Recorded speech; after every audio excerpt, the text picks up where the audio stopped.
बिस्मिल्लाहिर्रहमानिर्रहीम। शिक्षक अस्सलामु आलैकुम। আমি মোহাম্মদ শফিকুল ইসলাম, সহকারী শিক্ষক, কেন্দ্র সুপারশি উচ্চ বিদ্যালয় প্রধানের কাছে। ক্ষেত্রে তোমরা সব ভালো আছো? আন্দোলন ভালো আছো? এই করোনার মধ্যে তোমরা সাবধান থাকবে, স্বাস্থ্যবিধি মেনে চলবে, বাসায় থাকবে, নিয়মিত লেখাপড়া করবে। আমি আজকে তোমার বাংলা বিষয় পড়াবো। বাংলা প্রথম প্রশ্ন দেরি করতে পারছি না, পাঠদানে যাবো। তো আজকে যে বিষয়টা পড়াবো বাংলা বিষয়ে কবিতাতে পড়াবো। তো আমি তোমাদের কিছু প্রশ্ন জানতে চাই। নিশ্চয়ই তোমরা পারবে, আমি জানি তোমরা পারবে। তো তোমাকে একটা প্রশ্ন করে উত্তর দেবো। ফলত আমরা বাংলা ব্যাকরণও পড়েছি, তোমরা ব্যাকরণও পড়েছো, নিশ্চয়ই জানি তোমরা পারবে। বাংলা ব্যাকরণের আমরা বিকল্প শব্দ পড়েছি। যেমন বলো আলো, আলোর বিপরীত শব্দ কি? খুব সুন্দর বলেছ, খুব সুন্দর বলেছ। আচ্ছা, এবার বলো তো পুরুষের বিপরীত শব্দ কি? সুন্দর, সুন্দর বলেছ। পুরুষের বিপরীত শব্দ হচ্ছে নারী। আজকে আমরা যে বিষয়টা করবো কবিতা, সেই কবিতার নাম হচ্ছে নারী। আমাদের একটা পাঠ ছিল না নারী। এই নারী কবিতাটা রচনা করেছেন, আচ্ছা তার আগে কোনো বলতো এই ব্যক্তিকে তোমাকে ওনাকে চিনতে পারছ? বলতে ধন্যবাদ, সুন্দর হয়েছে। উনি হচ্ছেন লালন শাহ, মরমী কবি লালন শাহ। আচ্ছা এবার বলো তো এই ব্যক্তিকে চিনতে পারছ? সুন্দর, খুব সুন্দর বলেছ। ইনি হচ্ছেন কবি কাজী নজরুল ইসলাম। আজকে যে আমাদের নারী কবিতা পড়বো, সেই নারী কবিতা রচনা করেছেন, এই নারী কবিতা কবি হচ্ছেন কাজী নজরুল ইসলাম।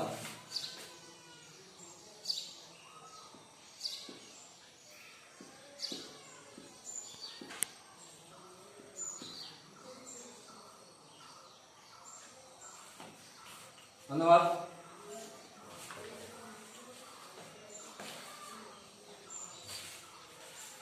এই কবিতা থেকে শিক্ষার্থীরা তোমরা যে শিখতে পারবে হচ্ছে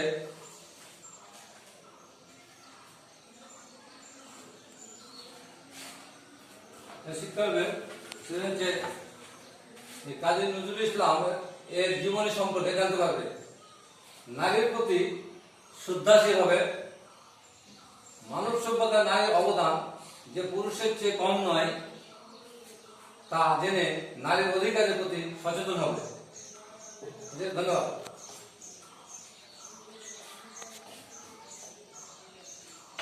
এবার আমরা কবি পরিচিতি নিয়ে আলোচনা করব। কবি পরিচিতি আলোচনা করব।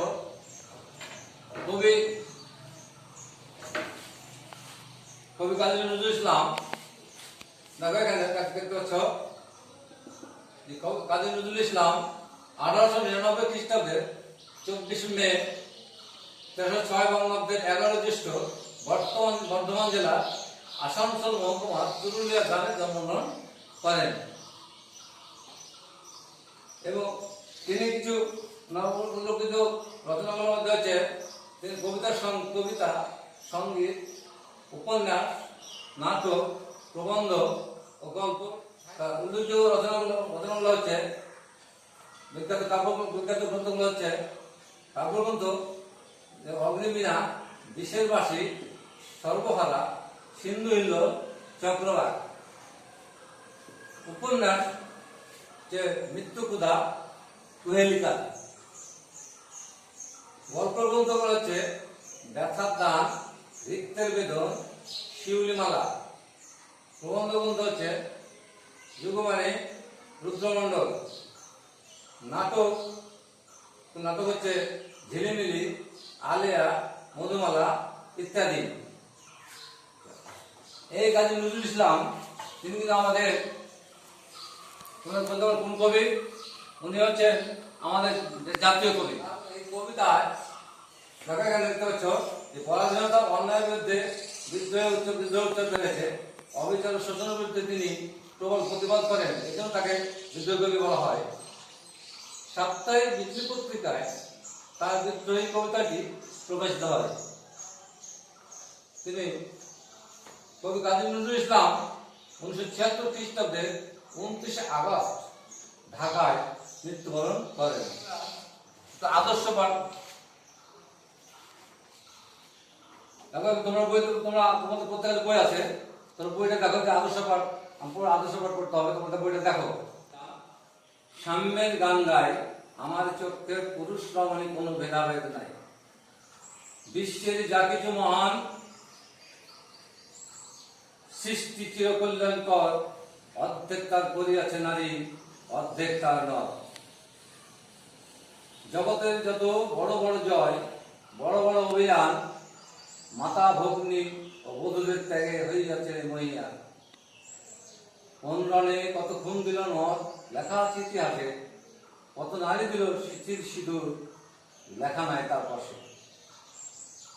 কত মাতা দিল হৃদয়ের পাড়ি, কত বোন দিল সেবা, বীরের স্মৃতি স্তম্ভের গায়ে লিখিয়া রেখেছে কেবা। অনুকালে একা হয়নি তো জয় পুরুষের তরবারি, প্রেরণা দিয়াছে শক্তি দিয়াছে বিজয় লক্ষ্মী নারী। যে যুগ হয়েছে বাসী, যে যুগে পুরুষ দাস ছিল না কো, নারীরা ছিল দাসী, বেদনার যুগ, মানুষের যুগ, সাম্যের যুগ আজি। কেউ রইবে না বন্দি কাহারও, উঠিছে ডঙ্কাবাজি। নরজ্যোতিরা নারীদের বন্দি, কবে এর পর যুগে আপনারই রাজা হই কারাগারে, পুরুষ মরিবে ভোগে।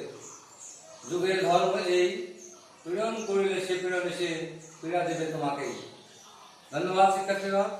কিছু শব্দার্থ ইম্পর্টেন্ট গুরুত্বপূর্ণ শব্দ আছে, সেগুলো একটু আমরা দেখব।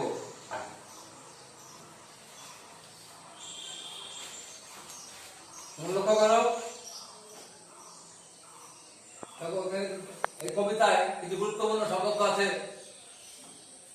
ইম্পর্টেন্ট, গুরুত্বপূর্ণ। যেমন দেখো, সাম্য। সাম্য অর্থ হচ্ছে সমতা, সকলের জন্য সম অধিকার। মহিয়ান অর্থ হচ্ছে সুমহান। এখানে মহিমান্বিত অর্থে ব্যবহৃত হয়েছে।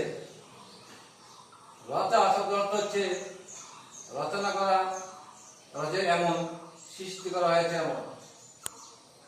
কত নারী দিল স্মৃতির সিঁদুর, এর অর্থ হচ্ছে অসংখ্য নারী স্বামীকে হারিয়েছে। ধন্যবাদ। এছাড়াও আরো কিছু শব্দার্থ আছে, গুরুত্বপূর্ণ শব্দার্থ আছে। যেমন সেটা আমরা দেখছি, দেখো,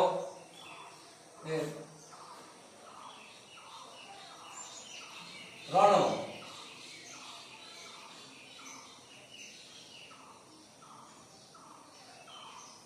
শব্দ হচ্ছে যুদ্ধ,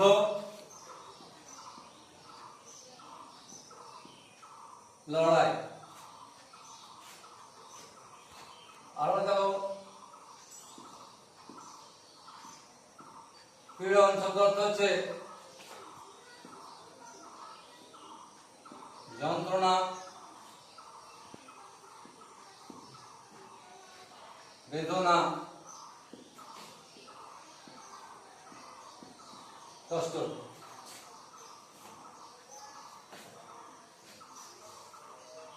এছাড়া আরো অনেক শব্দ আছে যা তোমরা বাসায় ভালো পারবেন। তোমাদের বই আছে, ফেসবুক আছে, সেই বই থেকে ভালোভাবে পড়বে। পড়লে তোমরা ওখান থেকে বই থেকে আরো কিছু গুরুত্বপূর্ণ শব্দ পাওয়া যাবে। গুরুত্বপূর্ণ বিষয়গুলো তোমরা সহজেই বুঝতে পারবে। এই কবিতার একটু বিষয়বস্তু আলোচনা করি, মনোযোগ শোনো।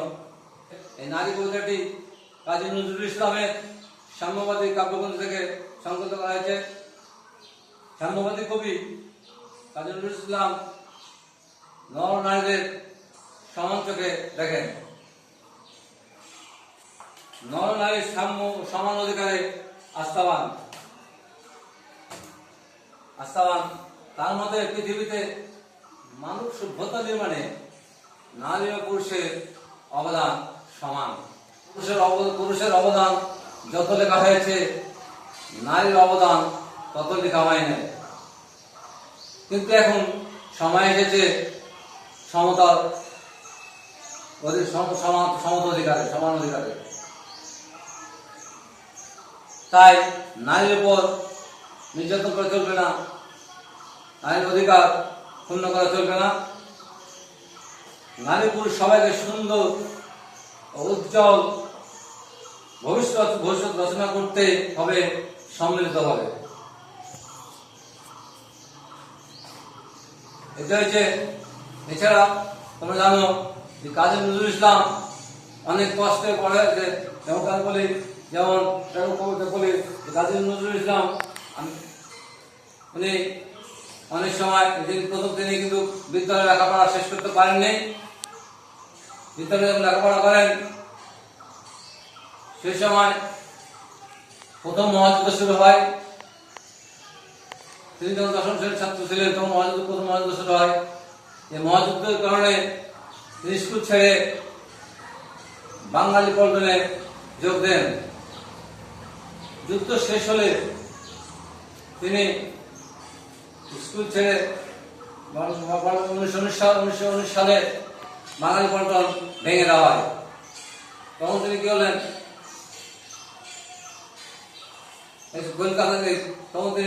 কলকাতায় এসে সাহিত্য চর্চায় আত্মনিয়োগ করেন।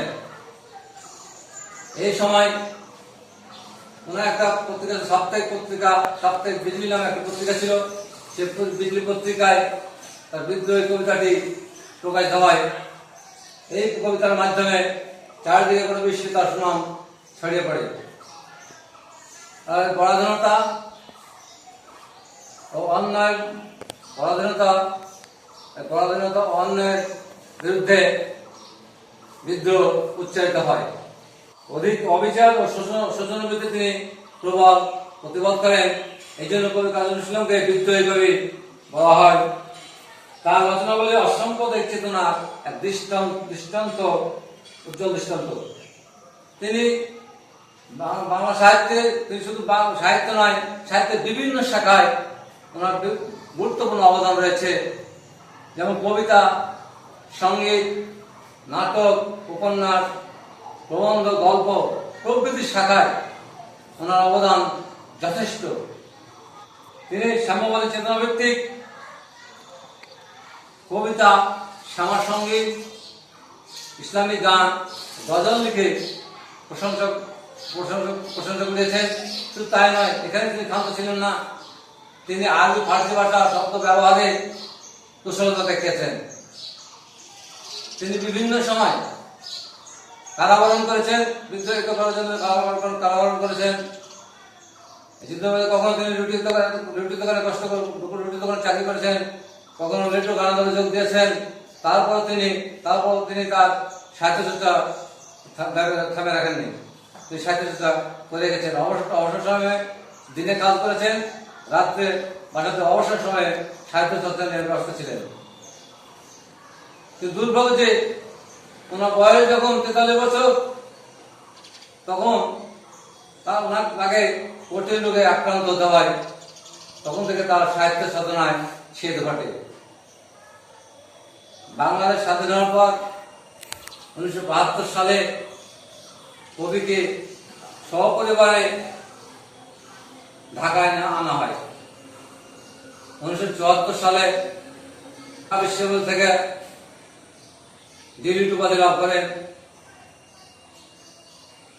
1976 সালে বাংলাদেশের নাগরিকত্ব ও 21 পদক লাভ করেন। প্রশ্ন করবো, উত্তর দেবা। আচ্ছা বলো তো, কাজী নজরুল ইসলাম কোথায় জন্মগ্রহণ করেন? ও সুন্দর বলেছ। কোথায় জন্মগ্রহণ করেন? বর্ধমান জেলার আসানসোল মহকুমা চুরুলিয়া গ্রামে। ভেরি গুড, খুব সুন্দর হয়েছে। এবার তো সাম্যের গান বলতে কবি কি বুঝিয়েছেন? ইতিহাসে বর্ণিত নারীর অবদানের যে কথা বলা হয়েছে ব্যাখ্যা করো। নারী কবিতাটি কাজী নজরুল ইসলামের কোন কাব্যগ্রন্থ থেকে সংকলন করা হয়েছে? ধন্যবাদ। এবার আমি তোমাদের বাড়ির কাজ দেবো, তোমরা প্রত্যেকের খাতায় লিখে নাও। মুক্তিযুদ্ধ বাঙালির জাতীয় জীবনে সবচেয়ে তাৎপর্যপূর্ণ ঘটনা। এই যুদ্ধে নারী পুরুষের সমান অবদান রয়েছে। যদিও নারীরা পুরুষের মতো সম্মুখ যুদ্ধে অংশ নেয়নি, কিন্তু তারা পুরুষের পাশে থেকে যুদ্ধের অনুপ্রেরণা দিয়েছে, যুদ্ধ হতদের সেবা যত্ন করেছে। নারী কবিতাটি কোন কাব্যগ্রন্থ থেকে, প্রশ্ন হচ্ছে নারী কবিতাটি কোন কাব্যগ্রন্থ থেকে সংকলিত? খ, কত নারী দিল স্মৃতিসুধুর তারা, কবি কি বোঝাতে চেয়েছেন? গ, উদ্দীপকে নারী কবিতারা কোন দিক প্রকাশ পেয়েছে ব্যাখ্যা করো। গ, নারী পুরুষের সম্মিলিত শক্তিতেই সমাজের উন্নয়ন সম্ভব। নারী কবিতার আলোকে তোমার মতামত দাও। ধন্যবাদ। আজকে আমাদের তোমরা অবশ্যই এই বাড়ির কাজটা এখানে করবে এবং পরবর্তীতে তোমাদের স্কুল ওপেন খুললে স্কুল ওপেন তোমরা আমার কাছে তোমরা আবার জমা দেবে, উত্তরপত্রটা ওকে জমা দেবে। ধন্যবাদ। ধন্যবাদ। তোমরা যে আমার ক্লাসটা খুব মনোযোগ সহকারে শুনেছ এবং দেখেছো, মনোযোগ দেখেছো এবং শুনেছো, সেই তোমাদের অসংখ্য ধন্যবাদ। আশা করি তোমরা পাঠতে আবারও বলি, বাড়িতে তোমরা যেহেতু করোনা ভাইরাস চলছে, মারাত্মক একটা কঠিন সমস্যা, সেহেতু তোমরা বাড়ির বাসা বেড়ে যাবে না, স্বাস্থ্যবিধি মেনে চলবে। ভালো থাকো, সুস্থ থাকো, নিরাপদ থাকো। ধন্যবাদ।